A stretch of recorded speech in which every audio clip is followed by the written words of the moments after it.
rakyat Malaysia, jom kita ke pekarangan Stadium Nasional Bukit Jalil pada 8 hingga 10 Disember 2023 sempena program Setahun Bersama Kerajaan Madani. Antara tarikan sepanjang 3 hari program ialah penyampaian perkhidmatan secara langsung kepada rakyat, sesi libat urus Kementerian Bersama Rakyat, jualan mega Madani, karnival kejaya, jabatan bertuah dan banyak lagi. Ikuti secara langsung Majlis Perasmian Penutupan oleh Yang Amat Berhormat Perdana Menteri pada 10 Disember 2023 menerusi semua stesen penyiar atau Facebook Live @Malaysia Madani. Maklumat lanjut sila layari www.malaysiamadani.gov.my.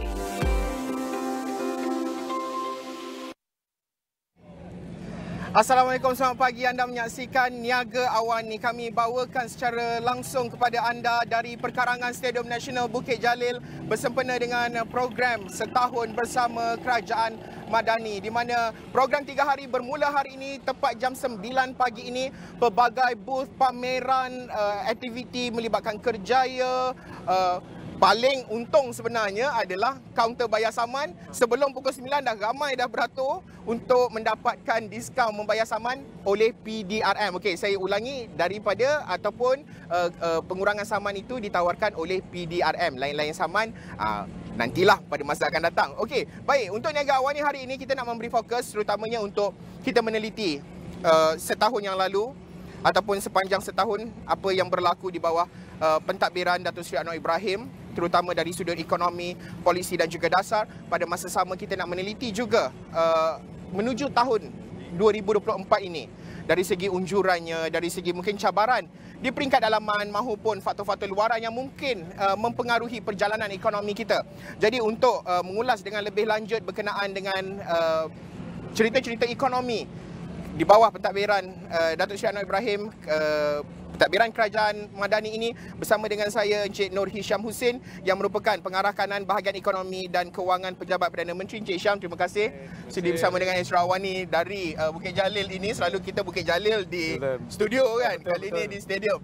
Okey, pertama sekali mungkin boleh kongsikanlah, kalau kita melihat dasar dan juga polisi, banyak sebenarnya yang telah diumumkan dan telah dilaksana dan sedang dilaksana dan bakal dilaksana kita lihat. Mungkin Encik Syam boleh kongsikan menyingkap semula dasar dan juga polisi berkait ekonomi, terutama ekonomi rakyat yang sedang dan telah dilaksanakan pada ketika ini. Okay, terima kasih Harits. Terima kasih pasal menjemput saya pada hari meriah ini. Ya, ramai orang nampak pagi-pagi pun dah ramai kan. Kalau saya nak ulas satu-satu memang banyak ya. Tapi kalau yang penting pada saya ialah yang ada impak yang akan dirasai rakyat. Langsung, satu ialah secara langsung ialah belanjawan. Ya, belanjawan baru diluluskan oleh Dewan Negara minggu lepas. Jadi insya-Allah Januari 2024 kita boleh laksanakan. Banyak juga perubahan dasar dekat dalam tu, banyak juga polisi dekat dalam tu. Adalah sedikit sebanyak yang ada impak pada rakyat. Yang pentingnya ialah dia ada dua objektif. Satu ialah untuk menampung rakyat dalam keadaan yang inflasi dan apa semua. Yang kedua ialah untuk kemampanan fiskal. Ya. Yang itu kedua objektif dua tu insya-Allah kita dapat laraskan dalam tahun yang depan. Ya, ada dua lagi dasar yang penting dari segi ekonomi yang akan dilaksanakan, betul-betul akan dilaksanakan. Satunya ialah NIMP, iaitu Plan Induk Industri Baru. Yang kedua ialah NETR, yang dipanggil National Energy Transition Roadmap. Yang itu penting untuk kemampanan negara, pasal dia tengok kita punya penjanaan elektrik pada masa sekarang terlebih kepada batu arang. Kita harus berubah kepada sumber yang lebih mampan, utamanya solar, hidro dan sebagainya. Pasal memang permintaan untuk tenaga macam tu memang tinggi. Ya. So, kita dah buat banyak perbincangan dengan umpamanya bila panggil data center, dengan sektor pembuatan dia orang punya permintaan ialah tenaga yang apa ni dia suci, yang betul bersih, clean energy. Jadi apa ni, kalau kita tak buat macam tu, kita akan kehilangan keupayaan untuk berdaya saing dengan negara-negara lain. Cik Syam, kalau kita telitikan juga sebelum belanjawan, kita lihat kerangka ekonomi madani, mensejahterakan rakyat, itu boleh dikatakan payung besar. Betul. Dalam dasar-dasar yang lain. Kerana kalau kita telitikan NIMP ke, NETA NETR ke, ataupun lain-lain, termasuklah Belanjawan 2024 juga berteraskan kepada kerangka ekonomi madani itu. Mungkin Cik Syam boleh kongsikan dari segi bagaimana kerangka ekonomi madani ini perlu menjadi asas kepada segala dasar, terutamanya dasar-dasar yang terlibat secara langsung, secara jelas dengan rakyat ini. Pasal kita orang tak biasa dengan benda macam ni kan. Usually macam kalau dasar-dasar besar, dasar-dasar payung macam ni, dia macam misi dengan misi kan. Tapi saya daripada dunia korporat, kebanyakan korporat sekarang ada nilai teras. Apa-apa dia buat, dia balik kepada nilai yang korporat dia. Jadi pada saya, kerangka ekonomi madani jadi garis panduan kepada mana-mana pengubah dasar. Okay. Kalau dasar tu tak memenuhi prinsip-prinsip yang bawah ekonomi madani, tentu patut tak buat. Atau you kena adjust. Betul, you kena adjust. Pasal dekat apa ni, bawahnya ialah you kena betul-betul kepada kesejahteraan rakyat, kepampanan, ilham, semua itu penting untuk pengumpulan dasar yang betul-betul efektif untuk rakyat. Kalau kita telitikan juga, sebagai contoh, kalau kita memasuki tahun kedua ini, kita lihat pelaksanaan semakin aktif lah, semakin giat pelaksanaannya. Betul. Itu. Even kalau dari sama ada daripada international, kalau kita lihat international, beberapa siri lawatan ke luar negara, bukan sahaja melibatkan Perdana Menteri, tetapi menteri-menteri kabinet juga berperanan, menteri luar, menteri MITI dan sebagainya. Bagaimana tahun kedua ini kita perlu melihat kepada usaha menyantuni rakyat juga, kerana pada masa ini kerajaan, kita tahu kerajaan nak memberi keseimbangan fiskal. Betul. Bagaimana dalam bentuk pelaksanaan dan juga mungkin cabaran dalam nak mensejahterakan rakyat pada masa sama, nak mencari, nak menambahkan hasil fiskalnya. Betul. Yang pentingnya pada saya ialah mengurangkan ketirisan. Banyak daripada bantuan dengan subsidi yang kita bagi, memang banyak ketirisan. Kalau kita boleh kurangkan ketirisan tu, sumber yang kita simpan tu boleh hulurkan kembali kepada rakyat. Atau kita boleh membuat dasar fiskal yang lebih efektif. Sepatutnya kebanyakan dana yang digunakan untuk subsidi, yang dana digunakan rakyat, dia terambil daripada sumber yang juga yang diperlukan untuk kita spend atas pendidikan, kesihatan. Betul. Jadi kalau kita boleh simpan sikit daripada apa yang kita keluarkan tu, kita boleh membuat atau memberikan perkhidmatan yang lebih bagus kepada rakyat. Jadi ini bukan yang dasar-dasar yang terus masuk wang saku rakyat kan. Tapi impact dia besar juga. Impact dia adalah long term, untuk jangka panjang. Pasal kita kena buatkan atau kita kena letakkan ekonomi kita kepada teras yang lebih bermampan, yang lebih menumpukan kepada kesejahteraan rakyat, yang ada ketulusan, ihsanan, yang kita boleh nampak betul-betul menuju kepada kesejahteraan rakyat. Ya, bagaimana dari segi keseimbangan itu dapat diwujudkan? Kerana kalau kita telitikan, kalau bercakap soal keseimbangan ini, sebagai contoh, beberapa dasar mungkin yang kurang populis lah. Betul. Lagi-lagi apabila rakyat dah terbiasa dengan subsidi, apabila kita cakap subsidi, saya layak sepatutnya. Tapi macam mana kita nak memastikan bahawa kefahaman rakyat itu ada, dan juga keseimbangan dapat diwujudkan? Okey, kerajaan nak cari hasil, kita sokong kerajaan nak cari hasil. Pada masa sama, kesejahteraan menyantuni rakyat itu dapat diteruskan. Jadi itu yang kita cakap, pendekatan subsidi bersasar. Bersasar tu bermakna apa-apa yang kita memberi kepada rakyat, apa-apa yang kita subsidize untuk rakyat, dia tepat kepada sasarannya, iaitu kepada orang yang betul-betul memerlukannya. Pada masa sekarang bila kita tengok petrol, bila kita tengok diesel, kita tengok yang even minyak masak, kebanyakan digunakan oleh perniagaan. Kebanyakan ni, I tak suka istilah T20, M40 ni semua, tapi kebanyakan daripada subsidi dinikmati oleh orang yang lebih berada, kan? Jadi kalau kita boleh mensasar semula subsidi ini semula, satu, hasil boleh meningkat. Keduanya ialah subsidi itu masih diberikan kepada yang betul-betul memerlukan. Jadi inilah dimia balancing act yang kita kena buat lah. Tapi boleh buat. Boleh buat. It's doable. It's doable. Ya. Bercakap soal dari segi bantuan dan juga subsidi juga, kita lihat kerajaan pada ketika ini sedang dan mungkin akan soon lah pelancaran data padu. Betul. Kerana ini akan menjadi teras. Betul. Dan juga panduan dari segi bantuan. Siapa yang layak, awak duduk kawasan A, entitled layak ini. Ya, betul. Oh, okey.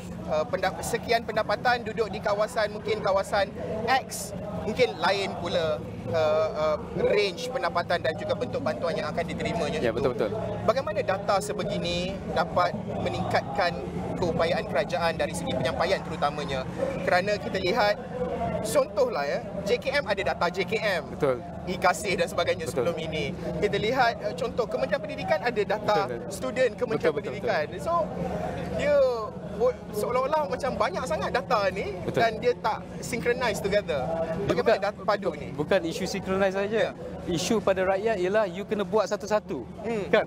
You buka akaun dekat JPJ, you kena buka akaun dekat immigration, you kena semua lain-lain, kan? Betul, jadi kalau ini adalah antara usaha kita untuk menyempurnakan lagi perkhidmatan kerajaan, kita panggil GovTech.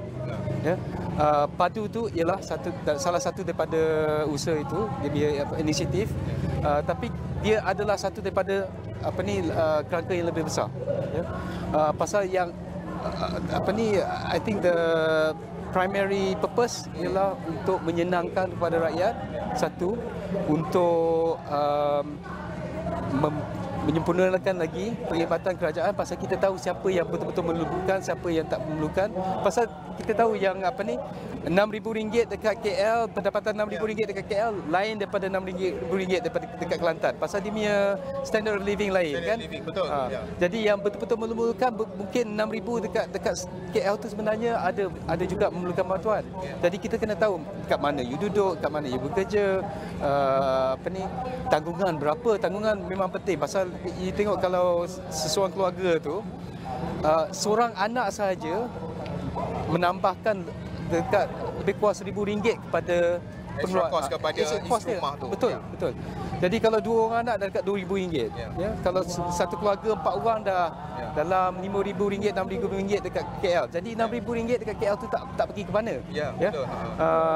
Walaupun kalau seorang aja yang dapat pendapatan RM6,000 tu memang alhamdulillah lah. Tapi dia tak memerlukan bantuan. Jadi kita punya standard untuk menengokkan siapa yang betul-betul memerlukan bantuan, siapa tak memerlukan bantuan, kita kena tengok dia punya cara kehidupan macam mana, tanggungan dia macam mana. Jadi itulah tujuan padu.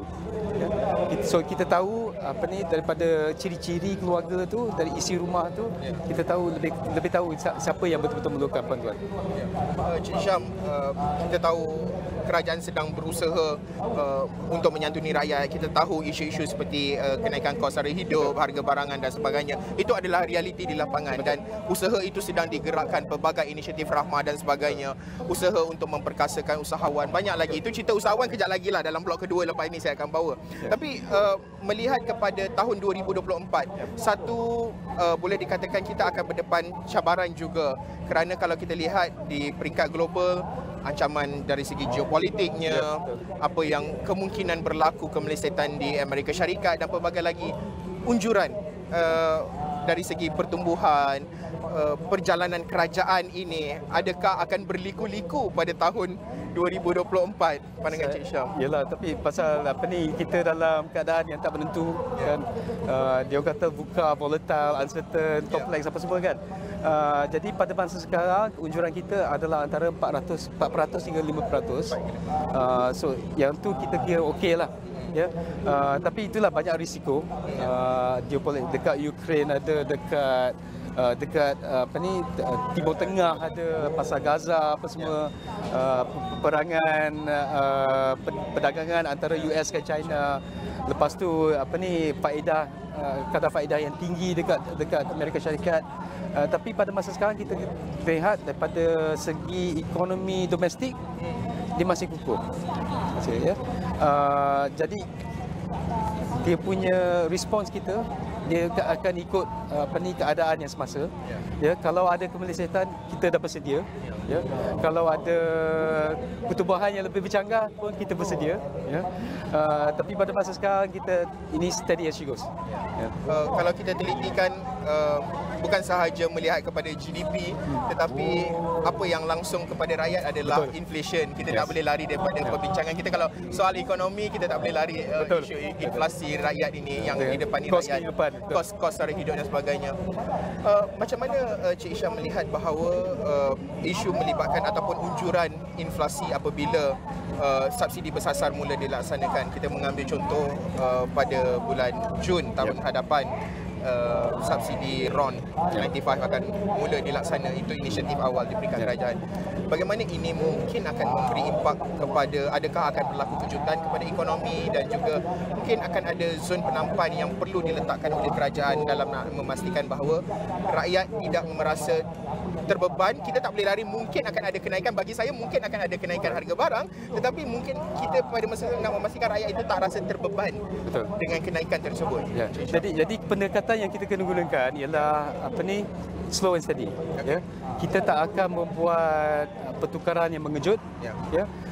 Kita tak akan tukar daripada bersubsidi sekarang harga pasaran esok, ya kan, pasal dia punya impact dia terlalu tinggi kan. Jadi apa yang pendekatan yang kita tengah mengkaji sekarang ialah dia punya adjustment akan ambil setahun atau lebih. Okey. Ya. So, maksudnya tarik sikit. Ya. So orang tak merasa sangat. Lepas tu pendapatan pun bertambah, jadi dia tak dia punya kos sara hidup pun tak bertambah lebih-lebih. Ya.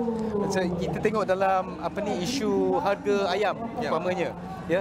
Kita tak apungkan sehingga harga ayam tu dah turun kepada harga the low ceiling dia, below the ceiling. Jadi kalau dalam isu RON 95 itu tak akan menjadi pasal harga memang tinggi, tapi apa yang kita buat adalah adjustment yang akan berkala. So dia tak akan jadi sekaligus. Diesel pun tak akan sekaligus. Kita akan buat berkala. Jadi ini harapan kita ialah kita boleh buat adjustment macam ni, tapi tak membebankan rakyat melebih-lebih. Ya.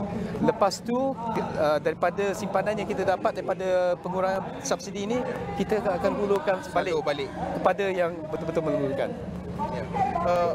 Antara perkara yang saya nak bawa dalam perbincangan kita, melihat kepada external factors, kerana Amerika Syarikat diunjurkan ada data-data yield spread, US yield spread. Kita nampak ada data yang hampir menunjukkan bahawa kemelesetan itu, kemungkinannya itu tinggi, kemelesetan berlaku di Amerika Syarikat. Pandangan you bagaimana Amerika Syarikat sebagai negara yang mengawal gerakan ekonomi ini, yang mungkin sedikit sebanyak akan memberi impak kepada Malaysia tahun 2024. Pasal kita ni negara kecil, kita negara terbuka. Apa-apa yang jadi dekat luar tu memang ada impak pada kita. Lagi-lagi pada masa sekarang, bila kita tengok pertumbuhan global, Amerika adalah enjin kepada pertumbuhan global pada masa sekarang. Bukan Europe, bukan Jepun, bukan China. Jadi apa-apa jadi kat Amerika Syarikat tu memang ada kesan kepada kita. Ya. Tapi pada masa sekarang, apabila kita tengok data-data yang keluar daripada Amerika tu, walaupun ada kemungkinan ada kemelesetan, kemungkinan besar ialah dia akan jadi soft landing. Dia tak akan bukan macam 15 tahun dulu, macam GFC dulu kan, financial crisis apa semua. Dia akan jadi soft landing di mana penurunan tu tak ketara. Jadi boleh manage. Boleh manage ya. InsyaAllah. InsyaAllah. Kerana kalau kita teliti juga berdasarkan kalau kita lihat history juga, sekiranya kemenyesatan itu berlaku pada tahun 2024, impaknya kalau kita lihat mungkin dalam 8 bulan ataupun hampir setahun baru negara-negara lain akan setengah tahun. After setengah tahun hingga setahun itu akan menerima impaknya. Tetapi menuju ke hadapan, apa bentuk mungkin penambahbaikan dari segi pelaksanaan polisi lah, kerana rakyat sering akan bercakap dari segi apa bentuk penambahbaikan, what's next for the government, apa lagi government nak buat dekat kita ni, apa lagi mungkin bantuan ke apa ke, mungkin dari segi penambahbaikan perkhidmatan kerajaan kepada rakyat. So kebanyakan daripada dasar-dasar atau inisiatif yang tengah dilaksanakan sekarang ialah benda-benda yang yang panggil quality of life. Jadi benda ni tak ada beri impak besar, tapi kalau ambil secara keseluruhannya dari segi penyampaian perkhidmatan kerajaan, daripada segi adoption of digital, adoption of innovation, ini semua adalah priority kepada PM dan kerajaan Madani. Jadi pada rakyat, apa yang akan jelas ialah nak bila berurusan dengan kerajaan tu lebih senang. Apa-apa yang berurusan. Pasal kita tengok sekarang saya terkejut dengar pasal bila kita cakap pasal app daripada kerajaan ada lebih 2,600. 2,600 app. Jadi kalau kita boleh gabungkan semua, jadi kalau sesuatu one stop center, you sign on sekali saja, kan boleh mendapat akses kepada semua, kan lebih senang. Betul. Kan? Tapi masa sekarang tiap perkhidmatan JPJ ke education ke apa, you kena ada IDs ni lain, kena ada password lain. So banyak hassle. Jadi harapan kita ialah dalam 5 tahun ke depan ni, dalam masa terma kerajaan ni, kita boleh dapat menyatukan semua. Dan program pada hari ini merupakan antara inisiatif yang kita lihat cuba untuk memberi penerangan kepada rakyat. Kerana kalau kita telitikan, YB Fahmi Fazil menyatakan bahawa ianya bukanlah sebuah pesta ataupun keraian dan sebagainya. Ia lebih pendekatan kerajaan kepada rakyat, iaitu apa bentuk inisiatif bantuan dana dasar, inisiatif polisi yang sedang dilaksanakan kerajaan, penerangan supaya wujud kefahaman kepada rakyat. Mungkin akhir sekali Cik Syah, mungkin nak menggalakkan individu ataupun mereka di luar sana yang mungkin tertanya-tanya, ada bantuan ke, saya ni layak dapat apa ke, kalau saya usahawan apa yang saya ada, apa yang boleh saya dapat. Mungkin bagaimana program sebegini dapat mendekatkan kerajaan dan juga rakyat itu, penerangannya, proses penerangan, penjelasan dasar-dasar dan juga polisi, Cik Syah. Yalah, saya rasa event macam ni memang diperlukan pasal ramai rakyat, ramai perniagaan tak tahu apa yang kerajaan memberikan sebagai support atau sebagai bantuan. Memang masa COVID dulu, masa kita ada buat survey, pasal kerajaan memang buat banyak program, banyak untuk membantu usahawan, untuk membantu SME. Tapi 95% tak tahu apa program tu. Yang dia tahu yang cash aid lah, bantuan tunai. Cash aid semua tahu. Tapi yang lain tu macam microcredit, pinjaman pada SME semua dia tak tahu. Jadi event macam ni memang diperlukan, pasal kalau kita tak ada benda macam ni, orang tak tahu apa yang government yang sedang dibuat dan apa yang dibuat, apa yang offered. So dia memberi lagi satu interface untuk orang tahu apakah yang kerajaan memang memberikan kepada mereka. Okey, baik Cik Syam, terima kasih banyak perkongsi pandangan dan juga cetusan idea. Sudah tentu banyak lagi perkongsian dan juga kepada mereka di luar sana yang nak dapatkan maklumat dan pelbagai info menarik berkenaan dengan apa yang berlaku di Stadium Perkarangan Stadium Nasional Bukit Jalil sepanjang 3 hari ini. Boleh datang ke Stadium Nasional Bukit Jalil, cadangkan naiklah LRT pengangkutan awam untuk memudahkan anda. Kalau nak parking kenderaan, ada ruang-ruang parking disediakan terutama di kawasan TPM. Anda boleh park kenderaan di sana. Ada bas perantara yang akan bawa anda ke sini. Banyak program-program menarik yang ada.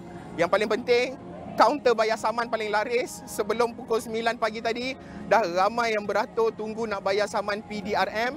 Jadi kepada mereka yang mungkin nak semak saman ataupun nak membuat pembayaran saman, bolehlah datang ke pekarangan Stadium Nasional Bukit Jalil. Hari ini sehingga pukul 4 petang tak silap saya, kerana malam ni ada bola meriah di belakang ni, perlawanan akhir Piala Malaysia antara JDT dan juga Terengganu. Siapa menang tu kita cerita malam lah. Ada wartawan yang akan crossover dari sini malam sekarang. Tapi selepas ini kita nak berhenti rehat seketika. Selepas ini tadi kita cerita sikit berkenaan dengan usahawan. Kali ini kita nak memberi fokus bagaimana penganjuran program sebegini mampu memberi pendidikan dan juga ilmu kepada usahawan-usahawan di Malaysia ini. Itu cerita selepas ini. Kita nak berhenti rehat seketika, bersambung selepas ini. Ayuh rakyat Malaysia, jom kita ke pekarangan Stadium Nasional Bukit Jalil pada 8 hingga 10 Disember 2023 sempena program Setahun Bersama Kerajaan Madani. Antara tarikan sepanjang 3 hari program ialah penyampaian perkhidmatan secara langsung kepada rakyat, sesi libat urus Kementerian Bersama Rakyat, jualan mega madani, karnival kejaya, jabatan bertuah dan banyak lagi. Ikuti secara langsung Majlis Perasmian Penutupan oleh Yang Amat Berhormat Perdana Menteri pada 10 Disember 2023 menerusi semua stesen penyiar atau Facebook Live @Malaysia Madani. Maklumat lanjut sila layari www.malaysiamadani.gov.my.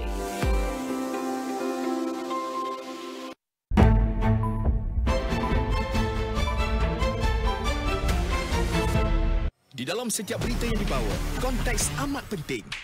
Cara kita mendapat berita kian berubah. Melalui media sosial maupun saluran digital yang lain serta kaca TV. Kami sentiasa membawakan yang tergempar dan terkini. Ini perkembangan yang baru kami terima. Berteraskan acuan verifikasi yang diamalkan supaya setiap fakta adalah sahih.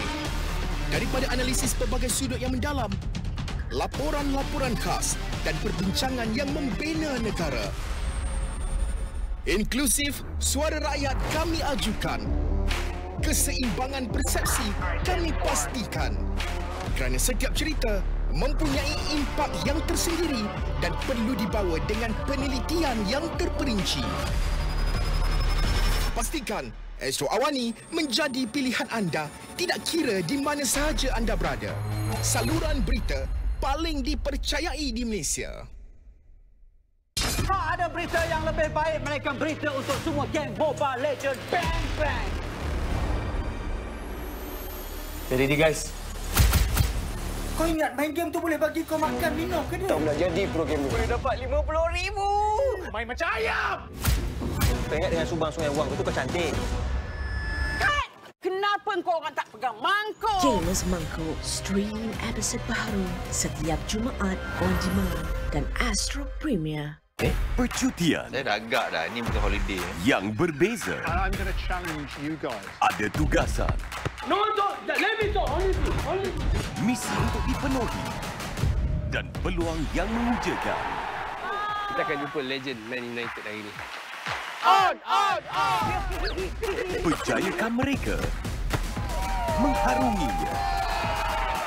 From KL to Premier League. Di Astro Ria dan Astro Go. Pertempuran akhir Piala Malaysia dalam 4K UHD. Harimau Selatan mendominasi dan mahu menambah koleksi piala mereka. Kombinasi sempurna. The Turtles tidak ingin tumpas kepada pihak lawan sekali lagi.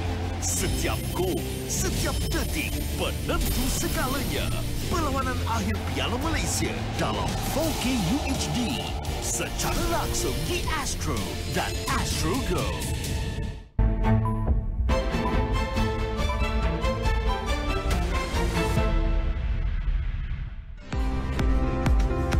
Ayuh rakyat Malaysia, jom kita ke pekarangan Stadium Nasional Bukit Jalil pada 8 hingga 10 Disember 2023 sempena program Setahun Bersama Kerajaan Madani. Antara tarikan sepanjang 3 hari program ialah penyampaian perkhidmatan secara langsung kepada rakyat, sesi libat urus Kementerian Bersama Rakyat, jualan mega madani, karnival kejaya, jabatan bertuah dan banyak lagi. Ikuti secara langsung Majlis Perasmian Penutupan oleh Yang Amat Berhormat Perdana Menteri pada 10 Disember 2023 menerusi semua stesen penyiar atau Facebook Live @Malaysia Madani. Maklumat lanjut sila layari www.malaysiamadani.gov.my. Baik, bertemu kembali dalam Niaga Awani. Kami masih lagi bersiaran untuk hari pertama program Setahun Bersama Kerajaan Madani yang berlangsung di pekarangan Stadium Nasional Bukit Jalil. Jadi kepada mereka di luar sana yang nak macam-macam sebenarnya aktiviti melibatkan semua kementerian. Ada dari segi usahawannya, ada dari segi kerjayanya, ada paling laris seperti saya cakap tadi, kaunter nak bayar saman PDRM lah. Sejak awal bagi tadi ramai dah orang beratur. Tapi yang paling penting adalah ini adalah ruang dan juga peluang untuk anda mengetahui terutamanya berkenaan dengan dari segi inisiatif-inisiatif apa yang sedang dilaksanakan oleh kerajaan, apa yang nak dilakukan oleh kerajaan dan apa bentuk bantuan yang anda boleh dapat daripada bantuan kerajaan ini. Okey, saya nak tunjuklah sikit suasana keadaan bagaimana dekat sini. Ini site tepi tau sebenarnya. Ini di bahagian tepi. Di sebelah sana ada kemah utama. Okey, kemah utama dalam tengah hari ataupun petang karang kita akan bawa cerita sedikit apa yang berlangsung di dalam kemah utama. Belakang sana pun ada lagi kemah, banyak kemah sebenarnya. Jualan-jualan food truck usahawan dan sebagainya turut dibawa pada hari ini. Dan di belakang saya ini kemeriahannya dijangka bermula petang karang apabila final Piala Malaysia akan berlangsung di sini. JDT menentang Terengganu, kemeriahannya pada sebelah petang nanti kita akan bawakan juga secara langsung dari sini. Okey, baik, untuk waktu ini saya nak memperincikan ataupun membawa perbincangan kita melihat kepada berkait dengan cerita usahawan, kerana kalau kita telitikan Kementerian Pembangunan Usahawan dan Koperasi KUSKOP berperanan penting bukan sahaja untuk memberdaya tetapi nak memastikan seluruh ekosistem keusahawanan itu dapat diwujudkan dan sememangnya usahawan-usahawan di Malaysia ini mendapat bantuan yang sewajarnya, mereka terus didukung, memperluaskan perniagaan. Dan kalau kita perincikan di dalam kerangka ekonomi madani juga, kita telitikan salah satu inisiatif di dalam kerangka ekonomi madani adalah nak memastikan bahawa usahawan-usahawan kita dapat menembusi ke peringkat global. Jadi, apa cerita KUSKOP di program pada hari ini? Jadi saya nak mempersilakan Encik Wan Hilman bin Wan Adam yang merupakan Timbalan Setiausaha Bahagian Pembangunan Koperasi Penjaja dan Peniaga Kecil Kementerian Pembangunan Usahawan dan Koperasi KUSKOP. Encik Hilman, terima kasih sudi bersama dengan Astro Awani. Mungkin pertama sekali kalau kita telitikan setahun Kerajaan Madani ini, mungkin Encik Hilman boleh kongsikan sedikit inisiatif yang telah dan sedang digerakkan oleh Kementerian Pembangunan Usahawan dan Koperasi. Terima kasih Astro Awani kerana menjemput pihak Kementerian Pembangunan Usahawan dan Koperasi untuk sesi pagi ini bersama Astro Awani. Sebagaimana yang telah ditanya oleh Encik Asyraf tadi, dalam setahun pencapaian kementerian sepanjang menyelaras program-program pembangunan keusahawan dan juga koperasi ini, kementerian telah merangka pelbagai inisiatif dan strategi untuk membantu para usahawan dan juga koperasi untuk meningkatkan momentum perniagaan mereka, terutamanya selepas era COVID-19 pada tahun 2020 sehinggalah 2021. Dan tahun lepas kita para usahawan mengalami sedikit penurunan, tapi alhamdulillah pada tahun ini para usahawan telah mendapat momentum perniagaan mereka. Dan di sepanjang setahun pencapaian kementerian dalam membangunkan ekosistem keusahawanan ini, kementerian telah berjaya mewujudkan sebanyak 83,000 usahawan baru.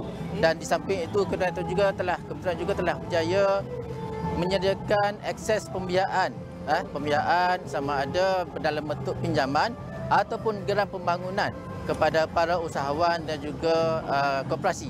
Dianggarkan sebanyak 292,000 usahawan dan koperasi telah mendapat manfaat ini. Di samping itu kementerian juga telah memudahkan akses pasaran kepada usahawan dan juga koperasi untuk memasarkan produk dan paketbatan mereka, sama ada di peringkat domestik maupun di peringkat global. Itu adalah pencapaian. Manakala dari segi inisiatif kementerian telah menetapkan hala tuju bagi pembangunan usahawan dan korporasi di sepanjang tahun ini sehinggalah pada tahun 2030 akan datang. Di samping itu, kementerian juga telah melaksanakan pelbagai program pembangunan keusahawanan. Ianya meliputi program-program pembiayaan seperti mana saya nyatakan tadi, dan juga program akses pasaran kepada usahawan dan juga koperasi, serta kementerian juga menyediakan program pembangunan kapasiti usahawan dan juga koperasi, yang mana semua ini dilaksanakan oleh 10 agensi yang berada di bawah Kementerian Pembangunan Usahawan dan Koperasi. Di samping itu, di samping inisiatif lain, kementerian juga telah memperkenalkan beberapa program baru. Antaranya adalah program skim pembiayaan usahawan tamu.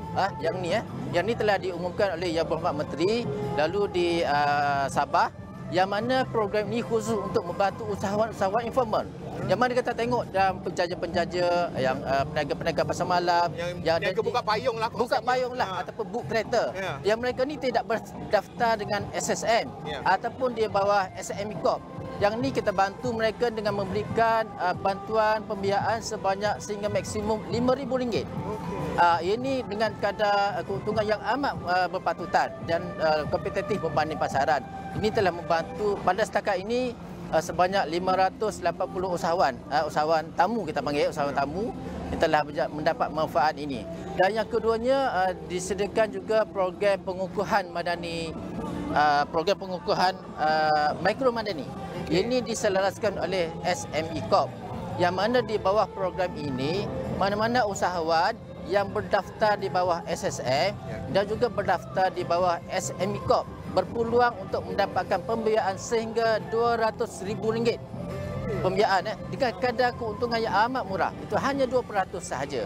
Ini mereka boleh gunakan peluang pembiayaan ini untuk mengembangkan lagi perniagaan mereka, untuk memajukan lagi perniagaan mereka, produk dan perkhidmatan mereka. Mereka boleh gunakan untuk bangun produk, mereka boleh gunakan untuk promosi dan sebagainya.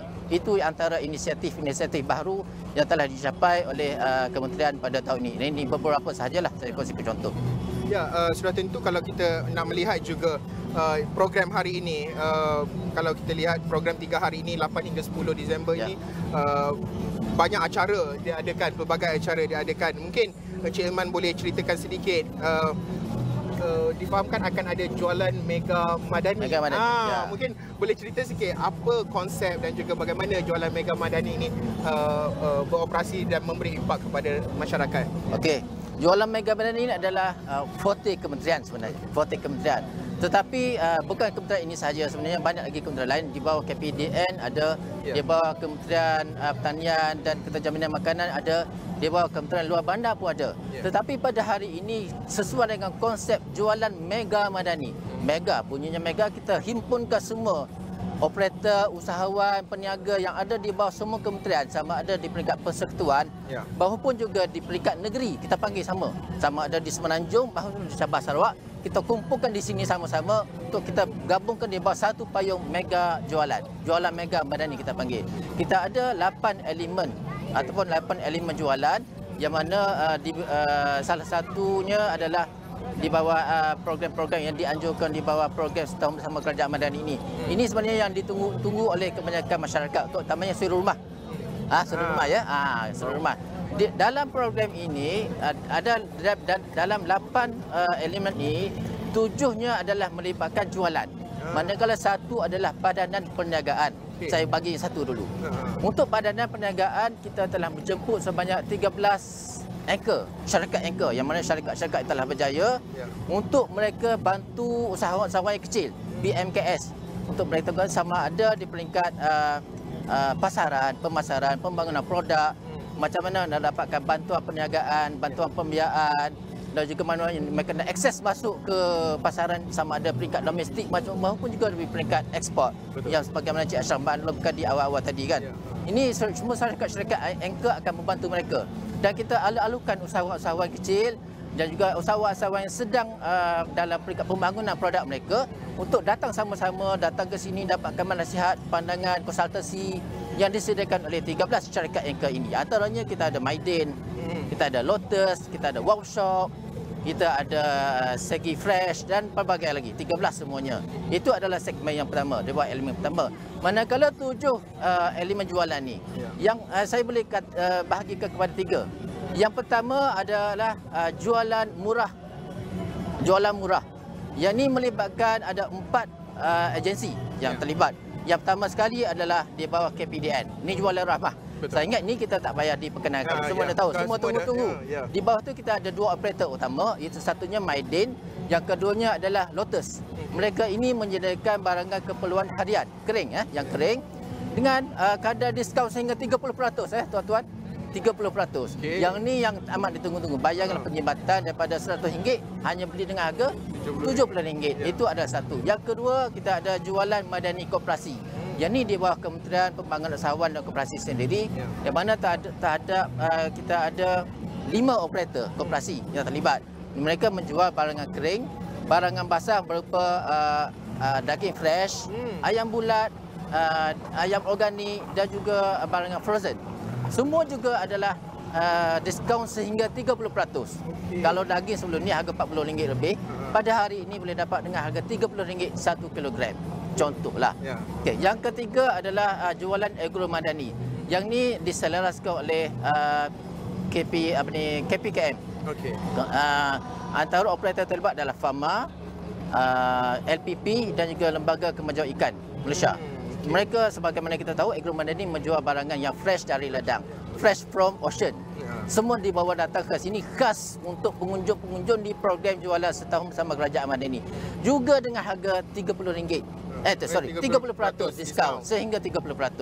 Ini adalah menjemakan. Dan satu lagi kita perkenalkan, kita jemput juga migrasi wilayah. Migrasi wilayah. Biasa kalau penduduk di PPR mereka biasa mendengar. Yang ni migrasi wilayah ni kita jemput 2 truk jualan yang mana mereka menawarkan 2 jenis combo, 2 pilihan combo. Combo 1 dan combo 2. Harganya sama RM50, tetapi harga asalnya adalah RM50 atau lebih, RM60 atau lebih. Dia mendapat penyembatan sebanyak RM10 dan lebih. Ini boleh pilih, ada combo, ada ayam, ikan, beras, combo 1 dan combo 2. Ni untuk tengok kita boleh datang ke sini, boleh pengunjung di sana. Kita ada di dekat LRT sana, turun saja LRT boleh bawa barang-barang jualan, barang-barang ni terus balik. Tak payah nak fikir-fikir, tak nak fikir parking. Turun je beli, naik balik. Tapi bawa lah plastik bag sendiri. Okey, itulah untuk jualan murah. Kita ada juga jualan AKS, sebanyak 183 AKS yang terlibat dalam berbagai segmen jualan.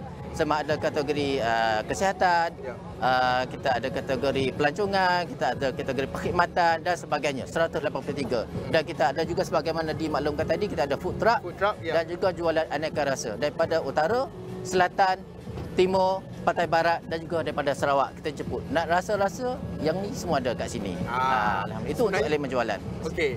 Sebenarnya cukup menarik, panjang sebenarnya nak bercerita, banyak sebenarnya inisiatif-inisiatif yang dilakukan. Kalau kita lihat di bawah Kuskop sendiri ada 10 agensi di bawah Kuskop juga terlibat, Suruhanjaya Koperasi Malaysia, Bank Rakyat SME, Bank SME Corp, InScan ada, Institut Koperasi Malaysia, Tekun Nasional, UDA Holdings, Amanah Itiar Malaysia AIM juga berada di sini, dan juga banyak sebenarnya program-program menarik. Panjang sebenarnya kalau nak bercerita apa yang ada dekat sini. Jadi anda di luar sana yang mungkin berhasrat dan juga berminat nak datang, nak mendapatkan maklumat dan juga informasi yang lebih lanjut, serta shopping lah seperti yang dikongsikan oleh Encik Hilman tadi, shopping yang paling meriah sekali dekat sini. Diskaun hampir 30% ditawarkan. Banyak sebenarnya tawaran-tawaran menarik kepada anda di luar sana. Jangan lupa datang di pekarangan Stadium Nasional Bukit Jalil 3 hari, bermula hari ini Jumaat sehingga hari Ahad nanti. Dan sudah tentu saya nak ucapkan terima kasih sekali lagi kepada Encik Wan Hilman Wan Adam yang merupakan Timbalan Setiausaha Bahagian Pembangunan Koperasi Penjaja dan Peniaga Kecil Kementerian Pembangunan Usahawan dan Koperasi. InsyaAllah pada masa-masa akan datang kita akan terus bersiaran dari sini, berlintas langsung membawakan perkembangan menarik dari sini. Sekian sahaja laporan saya untuk Niaga Awani dari perkarangan Stadium Nasional Bukit Jalil bersempena dengan program Setahun Bersama Kerajaan Madani ini. Selepas ini anda akan bersiaran bersama dengan Tehmina langsung dari Pusat Penyiaran Asia Meranti Park Bukit Jalil. Ayuh rakyat Malaysia, jom kita ke pekarangan Stadium Nasional Bukit Jalil pada 8 hingga 10 Disember 2023 sempena program Setahun Bersama Kerajaan Madani. Antara tarikan sepanjang 3 hari program ialah penyampaian perkhidmatan secara langsung kepada rakyat, sesi libat urus Kementerian Bersama Rakyat, jualan Mega Madani, Karnival Kejaya, jabatan bertuah dan banyak lagi. Ikuti secara langsung Majlis Perasmian Penutupan oleh Yang Amat Berhormat Perdana Menteri pada 10 Disember 2023 menerusi semua stesen penyiar atau Facebook Live @Malaysia Madani. Maklumat lanjut sila layari www.malaysiamadani.gov.my.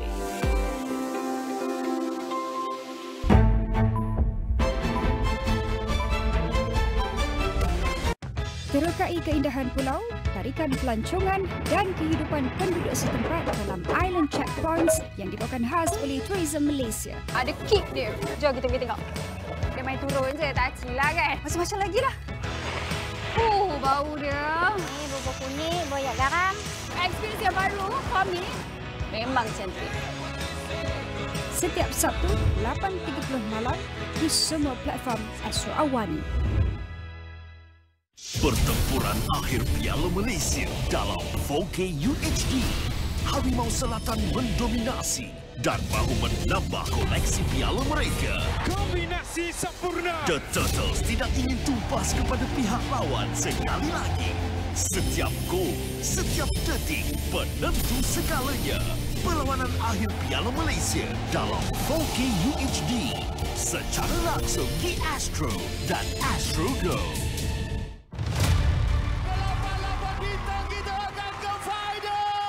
Kejutan yang tidak dijangka.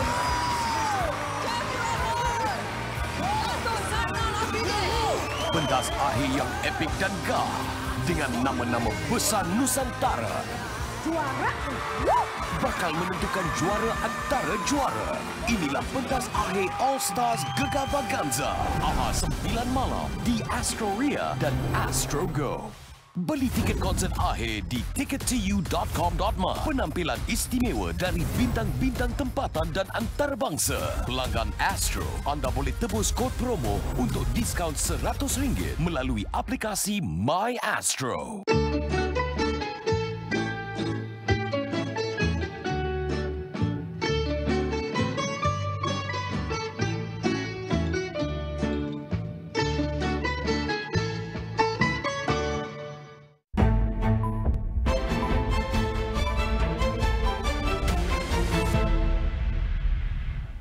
Hello and welcome to Niaga Spotlight with me, Tehmina Kaoosji. Niaga Spotlight goes through the week in business and future affairs, market watch, industries, analysis and insights. We've got you covered right here on Niaga Spotlight. Well, this week on analysis, we're looking at Sarawak's 2024 state budget. The Sarawak Legislative Assembly has unanimously approved the 12.4 billion ringgit 2024 state budget, which is expected to generate a surplus of 386 million ringgit. The budget, of course, was tabled by Premier Datuk Patinggi Tan Sri Abang Johari Openg in late November. Digitalization is being positioned as the catalyst for Sarawak to become a dynamic and resilient economy with double growth figures by 2030. Now, if Sarawak is able to tap into even 0.1% of the global digital economy for GDP, this would contribute approximately 25 billion USD or 113 billion ringgit to Sarawak's GDP, diversifying Sarawak's economy via attracting foreign investments, promoting industrialization, public-private partnerships, while having a laser-sharp focus on developing a highly skilled workforce to enable transformation into a multifaceted economy will be the focus moving forward. Datuk Dr. Madeline Burma joins us now in the studios to discuss the Sarawak 2024 state budget. Prof, thank you so much for making time to join us. How are you doing this morning? I'm okay. Thank you very much for inviting me. Fantastic. So, Prof, let's get the ball rolling. Now, in his budget speech, CM Sarawak, of course, reiterated the importance of, among many others, promoting industrialization in making Sarawak a dynamic, resilient economy in time for the 2030 SDGs. Right. But however, However, is Sarawak's current labour force composition sufficient to be able to achieve this? Let's dig deeper into that. Okay, thank you very much. This is a very interesting discussion because there is always this issue about industrialization and agriculture. Agriculture is always seen to be more labor intensive. Correct. And industrialization is always seen to be very technology based. Now, when we talk about technology, what is important is not the quantity of labor. Right. What is more important is actually the quality of labor. And I see this is where the state government is working really, really hard to increase the number of quality labor force. So, okay, Sarawak may have a small population, all right, compared to maybe some other states in Malaysia. But what is more important now, if we were to go into industrialization and knowledge intensive, industries and things like that. So what Sarawak needs is not just the total number, but what we need is the quality. So looking at Sarawak, we have a lot of, if you look at the role that the state government is doing right now, is to increase the number of quality labor force.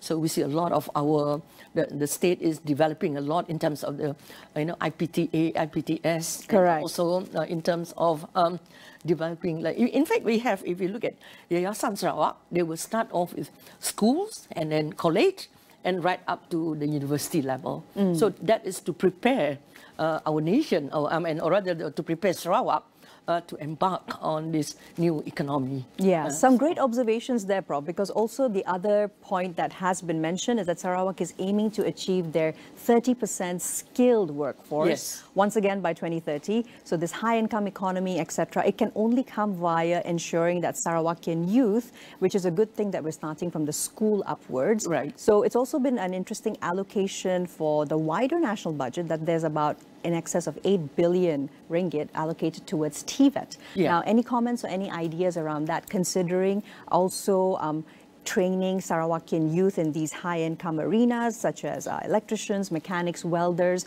but at the same time, sometimes there's a disconnect between our Gen Z, as we call them, and the need to work in such labor-intensive industries, even if they can pay well. Right. There is always the supply and demand side to it. The supply side will be the state, providing the incentive to encourage a lot of Sarawakians, or even Malaysians for that matter, to embark on, high, what you call knowledge base, or even TVET for that matter. But on the other hand, does Sarawak have the industries to capture? To so we have the retain that supply labor and force. the demand. So that is always this issue, because I remember when we were doing a study, a lot of Sarawakians are moving to Peninsular Malaysia to find jobs. That's right. The brain drain is real. Yes, the brain drain. And of course, the difference in terms of wages. So a lot were saying that the reason for moving to Peninsula, especially to Johor, which is near to Singapore, is because of the wages differences. So until and when we can solve that problem in the state to provide decent wages to Sarawakians, or even Malaysians for that matter, then people will not stay in Sarawak. So the state may be, developing the labor force and everything, but where are they going to work? Correct. So that is very important. If you don't have those immediate placements available right after graduating or finishing programs, right? So TVET or not TVET, but I think the most important thing the state is doing, what the state is, basically doing now, is to create the supply. Correct. Now, what about the demand? So we need to have more industries. We need to have for the demand side. So that is very, very important. So as long as we still with the kind of industries that we have right now, I think it will be a bit slow.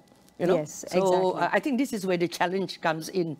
But now Sarawak is moving towards hydrogen economy, high end. And we've got lots more to discuss about that. Fantastic. Prof, let's move along into looking at Sarawak and industrialization. But how do we ensure that it will also remain profitable without over-relying on foreign labor? Right.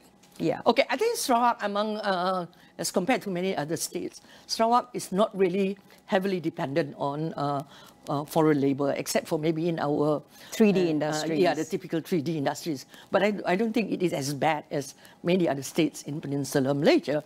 Having said that, I think, as I said, because many people are moving to Peninsular Malaysia. So this is where we need to do something, is how to create the opportunities in the state, so that one is to allow people who want to stay in the state to work in the state.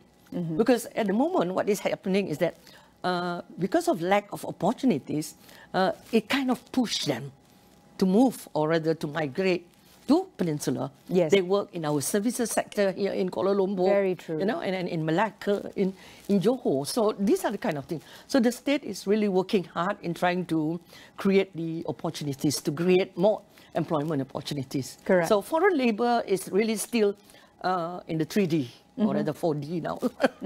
Correct, indeed. And also, I think it's been interesting that the Sarawak government has also adopted the RTK 2.0, the Workforce Recalibration Program, for a period from, of course, July all the way up till 31st December. Yeah. So that aims to regularize the undocumented migrant workers. Right.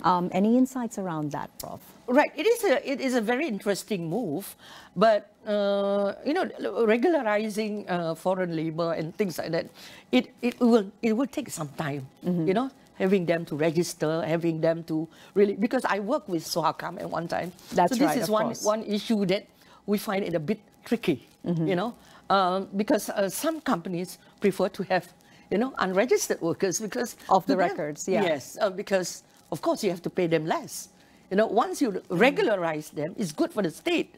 But for some companies, they say, oh my God, menyusahkan. You know? So we have to also get over that mentality, Yes, right? And then again, bringing it back to how we can ensure that there's going to be enough of local supply. Yes, yes. And coming into not necessarily the 3D industries, but which opportunities do you see in certain industries which are lacking Sarawakian labor force each time you're able to go and do some groundwork? So in my research, I remember doing one in SCORE. The one in where we visited many of the companies. Right. So if you look at the initial plan was like fantastic, you know, the kind of workers that they wanted local. Suddenly when we visited these companies in SCORE and renewable energy, then we realized, hey, what is happening? How come Sarawakians are not there? Then we realized not many of us Sarawakians, they may have the technological know-how, but they are unwilling to work in some of these jobs because they said, oh, might as well cari, you know, rumah tapi kampung. And so there is still, we don't have, in Sarawak, I think the issue here is still like there is no, what do you call, you know, pain. I mean, there are still opportunities if they were to find jobs near their kampung and things like that, not far away from where they are. So many of the jobs that were open were taken up by foreigners, including women. So I find it, wow, you know, women working in furnaces that are, you know, how many thousand degrees centigrade. Correct. I don't think Sarawakians want to go there. I mean, at the moment, because there are still other opportunities. Yeah, definitely. Thank you so much for highlighting that. Very interesting indeed. So from there, of course, Prof, moving into a topic which is perennial, particularly for Sarawak, when we're looking at development. Now, the 2024 state budget, though, allocation-wise, very sensitized, 9 billion ringgit allocated for development. However, this will include road infrastructure, etc. I would, of course, like to set the tone for this specific area of discussion by you telling us a little bit about how much it matters to be having that basic connecting infrastructure between, of course, the more interior rural regions and the main nexus. Yeah, thank you very much, Tehmina, because this is one area that I've been very, I'm quite critical in a sense, but on the other hand, I was very happy with what the government is doing. Like, for example, the Pen Borneo, so much hype about it. Yes, it has done a lot in terms of connecting, you know, imagine throughout the whole state. It's a nexus, it's a lung. But it's a one route. Okay, but what I am more concerned, given the nature of how our rural villages, our rumah panjang and things like that, what we need is all more of connectivity. That is what we call feeder road. So I think we need, besides the Pen Borneo, I think efforts need to be done to increase the number of feeder road. And in fact, in Sarawak, there is another area that we should look into is what we call Jalan Pesisir. Jalan Pesisir is, the coastal roads. Correct. So You've got about 1,000 kilometers of coast in Sarawak. So, and that's where, many of our fishermen or the fishing communities may have difficulties, Okay, like for example, this is the Pen Borneo, but the coastal road is quite a distance away. That's so right. we need that kind of connectivity. But for a start, the Pen Borneo is really something that is really welcome in a sense that it provides the kind of connectivity that has long been ignored in the state. Indeed it has. And Yeah. of course, when we look at, the other infrastructure essentials, which is water as well as electrical supply, the importance of that, particularly when it comes to all the communities which are in the longhouses, because what I'm also hearing when it comes to brain drain, particularly among Imban youth, for example, so that ultimately means that who's getting left behind or at least is holding down the domestile and also the longhouses would be the elderly. So how important is it for them to be having connection via these smaller roads? Right. Thank you very much. Because if we look at many of the longhouses, they are located quite a distance from the main road. That's right. And many of them were connected by rivers because most of the longhouses were built along the river. Okay. So, like for example, if I give an example of Kapit, it used to be landlocked. Okay, landlocked means in order to access to Kapit, you need to take an express boat from Cebu, which takes another 3 or 4 hours. Then you can arrive at Kapit. But now with the, with the development, new roads and things like that, it kind of really narrowed the gap between rural and urban. So when you talk about the elderly, now many of the longhouses are experiencing this. One is the aging population, of course, and number two, many of the longhouses, if you see. When we visited the longhouses, it's almost empty because many of the young are either in the urban areas to seek education or to work. So some of them are working in the urban areas and most of them will be moving out even as far, because the Ibans are known for berjalai. Berjalai means they travel for the purpose of, to improve their livelihood. So we see a lot of Ibans in Peninsular Malaysia. That's so right. The ones who are left behind are the elderly. Naturally. Now, so accessibility to services like medical, like whatever services is very, very important. But the problem is many of them were elderly. So digitalization or not digitalization, it is another issue that I think we really need to look into carefully. Correct. The younger generation is okay, but not the elderly. Yes, because access to services, especially when you're talking about medical, it also means that, all right, perhaps you can book something on your phone, but do you have the available medical personnel to be able to come and attend to someone in the longhouse? Yes. Yeah, absolutely. Thank you very much for that. Now, also within the infrastructure development, there is also the alternative funding initiative, which is going to be forming the nexus of rolling out all of this. Any thoughts on this? Okay, when you talk about alternative funding, the state is able to afford it. So a lot of times we hear the Premier was saying that Sarawak has the resources. So what is important, like for example, when you talk about alternative funding, the normal one will be, you loans from federal government. Correct. Or the resources could be also from the state. So when we talk about alternative funding, I think the state is really pursuing that aggressively, and I think it is good. But most importantly, it is meant for development. So because Sarawak, we really need that, basic infrastructure.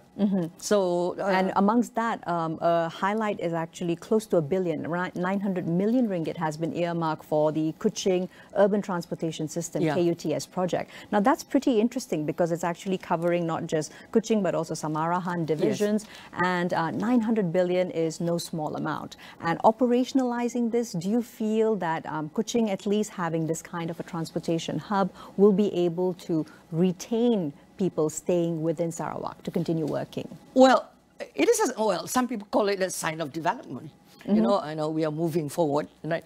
But given the need for this kind of transportation, I would prefer more for the general rather than just purely in Kuching. Understood. But I think the thinking right now is that, maybe Kuching needs it being the capital city. But other than that, I would say with the amount of money that was allocated for that project, more could be done for rural, rather than giving access to rural communities, rather than focusing on Kuching and Samarahan. Yes, that's right. And I'll also highlight that there is an additional 662 million which has been allocated for funding roads and bridge projects, including, of course, Kuching Inner Ring Road, but also for looking at Sarawak's coastal road network and Second Trunk Road. There's another 11 billion ringgit allocation. So that hopefully will prove to be quite useful, particularly what you highlighted just a little earlier, speaking about the fisher folk, etc., and their need to be able to access markets, right? Definitely, because like if you look at the bridges, because Sarawak is so, you know, in some areas you even have, you know, where we have to cross the South China Sea for like almost an hour. So I've been traveling on that. I was like, oh my God, I mean, you know, that kind of thing on a ferry. So I think the building of bridges, roads, it really will definitely help to what you call reduce the gap between rural and urban in Sarawak. And at the same time, the water supply has also not been left out of the picture. There is a 552 million allocation for funding several water supply projects on top of another 156 million. How crucial are the needs when it comes to portable drinking supplies from the places that you have been to, particularly focusing on the research? Yeah, thank you very much, because I think this is one area that we have been lacking in the sense that, you know, providing clean water supply to, especially in the rural areas. Many of them were still, in the old days when I was doing my research, they were still relying water from, you know, rainwater and also from the mountains, you know, or the hills and things like that. But I guess with the kind of allocation that is being allocated for rural water supply, this is really very important. First, it's also related to health. Absolutely. You know, and life cycle outcomes too. Yes. So to me, this is something that we must welcome, you know, in terms of what the state is doing, you know, providing basic infrastructure. This is really very basic. In Peninsula, you're no longer talking about this, you know, and here we are, we're still talking about electricity, we're still talking about water supply, you know. So I think I must commend the state for the efforts they are doing and then putting a lot of allocation into this kind of projects. Exactly, and kickstarting it now means we still have those couple of years to go before 2030. Yeah. From there, Prof, moving into the fact that on the upside, Sarawak has been making so many strides when it comes to green energy. Yeah. Let's talk a little bit about what has been interesting you when it comes to the state's rollout of green energy initiatives and how actually we're quite ahead of federal, aren't we? I know, very ahead. So the state, because I've been following closely about this green, the green technology, the green economy, because the state is really pursuing this. So we are going into hydrogen economy. I remember when the Premier first announced this green economy, people laughing at it. They said, what? We're going to come up with a hydrogen bomb? And things like that. But of course, right now, basically Sarawak, about 70% of the energy produced right now is a mix with hydrogen itself. So I think we've moved from people not being able to conceptualize it to it actually happening in Sarawak. Right. So not only hydrogen, but we also have, you know, going into algae. You know, that is something that we have never thought about it. We thought that it is something that, you know, what is the state doing? So a lot of people will, you know, kind of puzzled by all this, because these are what we call the new economy. That's right. Something that is unheard of. Imagine hydrogen, you know, talking to Sarawakians, and then especially those in the rural areas. And we're talking about algae, we're talking about, you know, in fact, the state is also pursuing how to develop our agriculture sector. You know, the Premier has led a delegation to go to the Netherlands to learn from Netherlands how they develop their agriculture. Imagine Netherlands is one of the countries in the world that is very much, you know, if you look at the water level. Yes, the polders and being very much underwater. So Sarawak felt that we can learn from the Netherlands and make agriculture a very productive economic activity. Not the typical, like in the good old days when we are still relying on subsistence agriculture. Exactly. You know, the lifestyle of our indigenous community. That's right. So these are all new things that the state is doing. And I must say that, I really must say that the state is doing, you know, something good. Absolutely. Thank you so much for the conversation so far, Prof. We take a short break. We'll be back right after with the rest of Niaga Spotlight, focusing on the Sarawak State Budget 2024.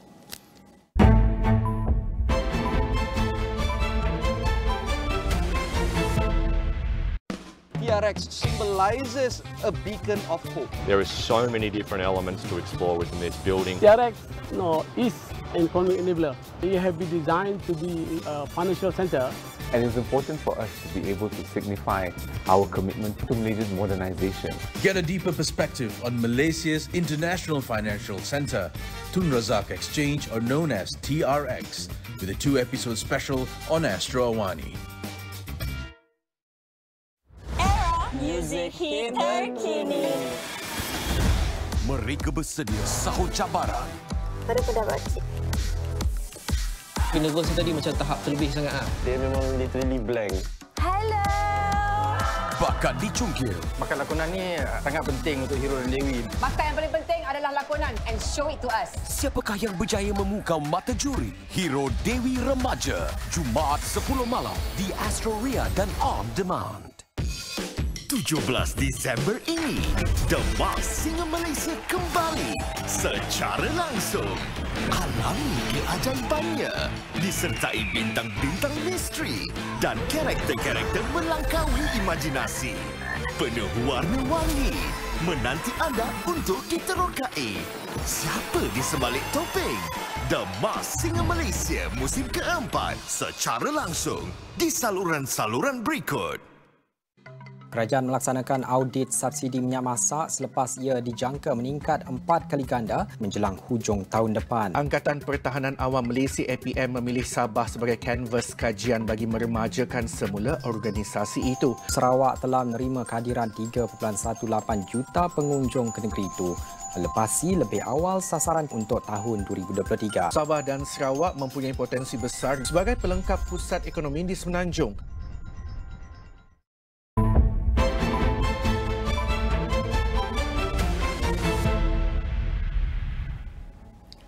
Welcome back to Niaga Spotlight. Still with me, Tehmina, Kaoosji, and today, of course, we are discussing Sarawak State Budget 2024 in studio with Datuk Dr. Madeline Burma. Right.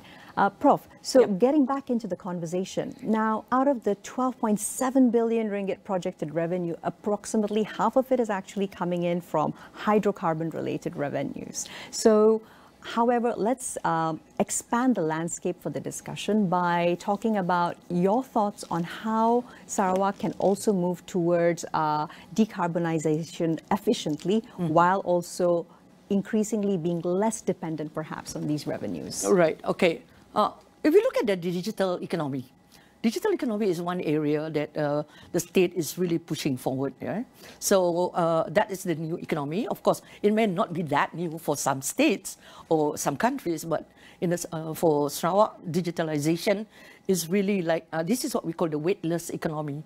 It is unlike the normal economy where if you look at agriculture, you can see, palm oil and you can see rubber. Exactly. So industrialization, you can see. But when you talk about knowledge intensive, so it is what we call the weightless economy. You don't see anything there. Right, that's number one. So the fact that the state is moving towards that, so one is that it is definitely an effort to diversify the economy. But of course, I still believe that Sarawak is doing a good job in trying to go into the green technology, the green economy, because that is the thing right now in the world. People are talking about electric vehicles, people are talking about hydrogen economy, and in fact, a lot of states are learning from Sarawak. How are you guys doing it? How do you export carbon? That kind of thing. So yes, it is true. We cannot be dependent solely on one, on one area. But I think they kind of complement each other. So when we have the digital economy, and at the same time, the decarbonization, because Sarawak used to be. I remember in the 90s, Sarawak has been always at the forefront when it comes to deforestation. When we talk about those were the headlines. Yes, back then. It has always been. Every time when you talk about Malaysia, then they will focus on Sarawak, and Sarawak is the issue of our deforestation, and of course our issue, the issue of our dams. Absolutely, the dams. So a lot has changed since then, though, of course, Prof. And coming back into what you just mentioned about digitalization and the weightlessness of it also being one part of decarbonization. Yeah.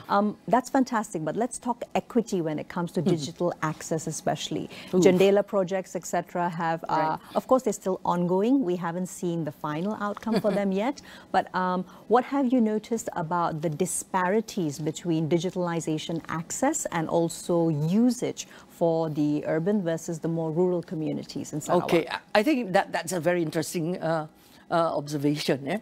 Because if you look at in the state of Sarawak, it's one of the biggest states in the country. Correct. And digitalization is now, the issue is between the have and the have-nots. So in the past, the have and the have-nots are those with money and without money. So the have will be those with money, and have-nots will be those with less income. But now, the haves are those who have access to technology, that have access to gadgets, have access to, this information technology. Now, I think the gap is, if not properly addressed, it will widen. Because during COVID, it really shows how much the gap between the have and have-nots. Like in rural school, it was almost totally kaput. Yes, exactly. So I remember when I was working at Suhakam, we have reports coming in saying that students do not have access to technology, but there's nothing much that could be done other than... So of course they could not continue on with their lessons. Yes, online. So efforts have been made, but then I think more needs to be done. So it's not that the government is not doing anything, but more needs to be done. So I think this is where the state government is working very, very hard. So I hope to see a narrowing of gap between those who have access and those who don't. That is having access. The other one, do you have the knowledge? Correct. I cannot imagine those in the rural areas. Yes, exactly, because I think another thing which are part of a broader national conversation is, of course, the number of scams and how much people have been losing out when it comes to digitalization. When it comes to Sarawak in particular, though, let's move along a little bit deeper into looking at the state sales tax, the SST on petroleum. So that, of course, has been enforced since January 2019. It's become a major contributor to overall state revenue, enabling Sarawak to collect an estimated 8.52 billion ringgit. So is the 2 million ringgit allocated from within the budget 2024 for formulating Sarawak's net zero strategy sufficient? And how do you envision this actually being rolled out? Well, the way I look at it, I think we are more than 60 over years of independence. I think it's high time we need to increase that. It has been a sore point for both Sabah and Sarawak. The issue has been discussed, although quietly, in the corridors of power about our rights to resources. So I think the amount, when you ask me whether it is sufficient, I would love to see more of it. Because I think that will bring a lot of increase in terms of our budget allocation and how we can use that money to be spent on our development. But most importantly, it is meant for development. I mean, with the amount of money, because the state, I think among all the states in Malaysia, Sarawak is really gaining a lot in terms of our resources right now. So one of the richest states, I guess. Correct. But that's where the problem comes in. It may be one of the richest states, but poverty is still relatively high. Exactly. So that's another So let's issue. ease into that conversation now, Prof, because as we peter out, I would have, of course, like to talk about closing those very present gaps and also taking into account that we want to be looking at labor force participation and opportunity. Let's talk about Sarawakian women for a bit. Yeah. So what do you feel are some of the sectors within which women have been more active, economically speaking, and if they are outside of the traditional workforce parameters, how do we then bring them into it? Okay, this has been a tricky issue, not only in Sarawak, but also in Peninsular across Malaysia, Peninsula. because a lot of attention has been paid to Peninsular Malaysia. But if you look at Sarawak, many of our women, especially if you take into account those urban and rural, many of them are still in the informal sector. Because I think that's where the exit and entry is very easy. Okay, so it allows women to to juggle their life, right? So that's number one. But in terms of formal, so we do have women in the formal sector, but the number of women in top decision-making position is relatively low. And the impacts of that, of course, then on the wider infrastructure cannot, of course, be overemphasized, right? Yeah, yeah. So I think women, like for example, in industries, so we don't see as many women in industries as we see in Peninsular Malaysia. Naturally, yes. So this is what when I discussed earlier, that we may have the resources, you know, the labor force, but if we don't have the supply side of it, you know, in terms of the job opportunities. So many of them will come to Peninsular Malaysia to find jobs here in the services sector. Exactly. Yeah. Now, when it comes to going back into services sector, because you have mentioned it, are there, of course, in that sense, now job opportunities which are available in the services sector in Sarawak that Sarawakians are choosing to forego? Okay, well, the thing is about the services sector, Sarawak is still very much, if you ask me, we're still limited in terms of our the focus on it. But I'm not saying that it is nil. Yeah? Well, what I'm saying is that I wish more attention is paid to increasing that sector, because women find it easier to work in the services sector. Yeah? It could be insurance, it could be, you know, things like working in the hotel line, tourism related and things like that. Because tourism related industries are very much it's still, for example, if you look at the tourism sector, it's still about traveling, you know, so women seldom participate in that. So many of them were as active participants. Yeah, because many of these are all small businesses. That's right. So they bring them to the rural areas and things like that. So you hardly see women actively participating. But in the longhouses, they do participate, basically maybe as dancers or doing crafts work. And beyond that, but that also is quite seasonal, right? Yes, very, very seasonal. It's very, so to a certain extent, I find that I think we need more need to be done to increase women participation. Yeah, definitely. So those are, of course, some couple of areas. From there, Prof. Madeline, moving into looking at unpacking economic growth and sustainability, let's look at MIRI for a bit. Now, MIRI has, of course, according to its City Council, the ambition of achieving all 17 SDGs, and that is by making MIRI into a smart, sustainable city. What are some key points or highlights that you have been able to discern from the development of MIRI so far, and could that form a positive template that could perhaps even be replicated across Peninsula? Yeah, MIRI is unique. One, I mean, if you look at the population, highly educated, and then if you look at the labor force, many of them are in the very high formal sector. And of course, there is the impact of Brunei. You know, it really brings in a lot of income to MIRI. So it's not really something that we can really replicate if you want to go. But MIRI is very unique in the sense that they are able to do that because of the nature of the labor force and also the population. Very educated.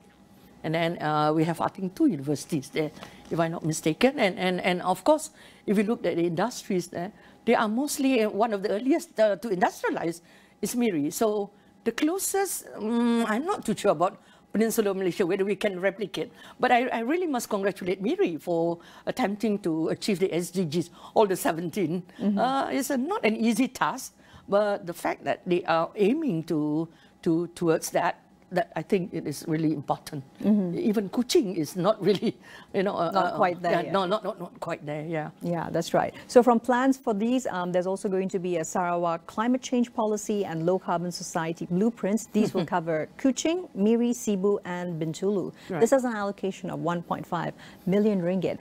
Your thoughts on perhaps also spreading the net towards Sibu, Bintulu as well when it comes to development and also perhaps sustainability? Right.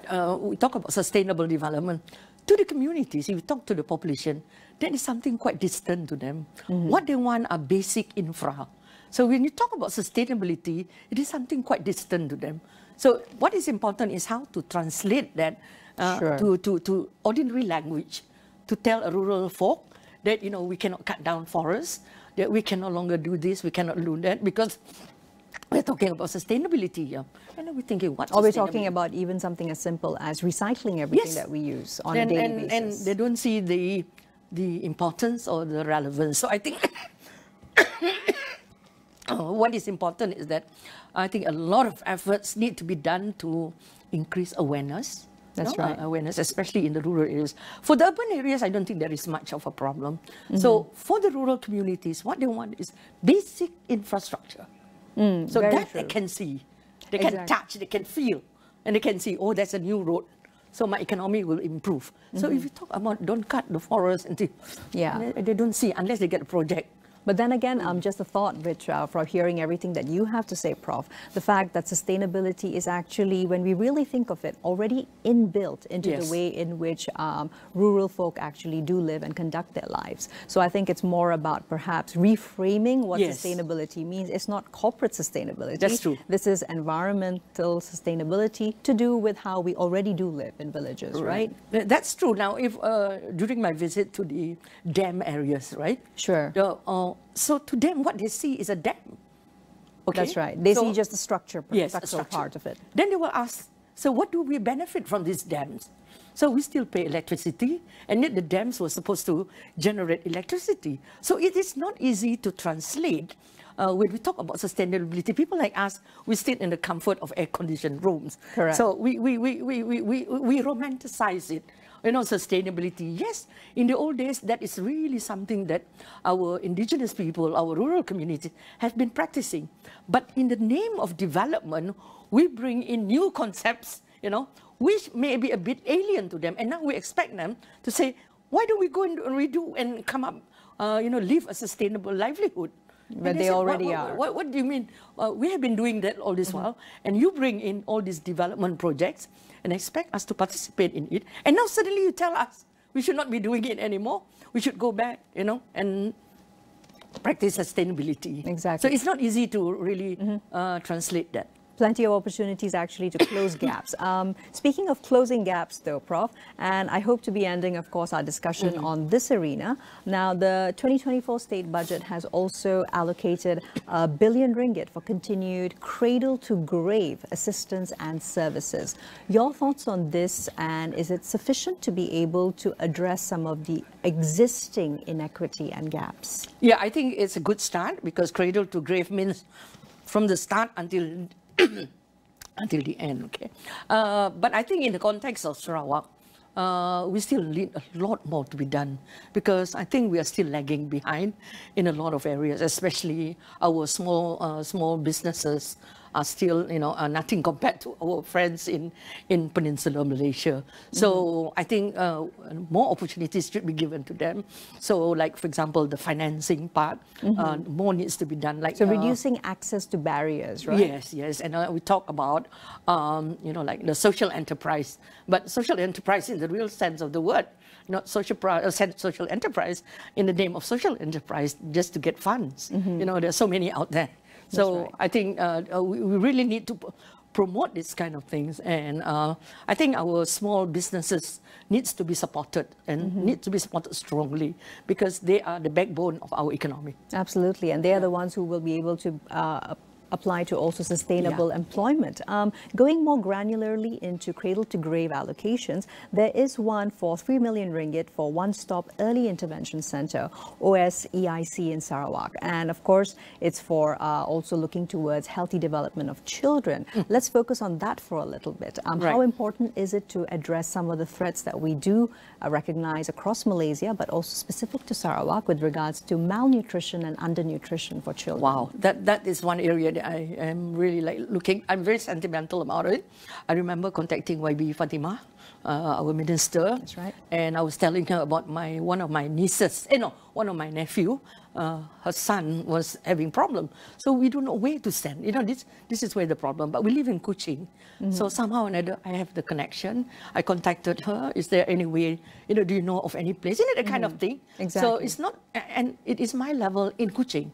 So when I contacted her, she referred me to OSAIC. So we managed to have access. But then, how many are like me?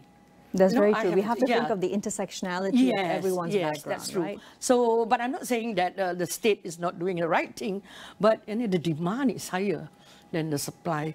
So, so hopefully some of the allocations are actually able to close those gaps. However, often it is that people are not aware of the allocations. Awareness, One is awareness, and the other thing is that I think people in the states realize the importance of it, but many of them do not know how to access it. And I'm not saying that they don't have enough information, but what is happening here is that, like many information, sometimes it get lost along the way. That's right, lost in translation at the same time. Translation, and then if you're not in it, so you can be bothered. True. So perhaps a closing statement from you with regards to Sarawak's economy for the year ahead, which is about to close, so definitely looking towards 2024. Right. I'm very optimistic about 2024, looking at our budget 2024, the one that has been tabled by the Premier. But one thing I do hope that the government will look into is the issue of poverty. Because, although there were people say that the poverty data is not really reflective, but I really hope that we can't afford to have poverty as high as what we're having right now. So thank you very much. Yeah, thank you. Thank you. Well, that's all we have time for today. This has been Niaga Spotlight with me, Tehmina, Kaoosji, and of course, Dr. Madeline Burma in the studios with us. We'll see you next Friday with more business analysis and insights. Here's to a productive week ahead.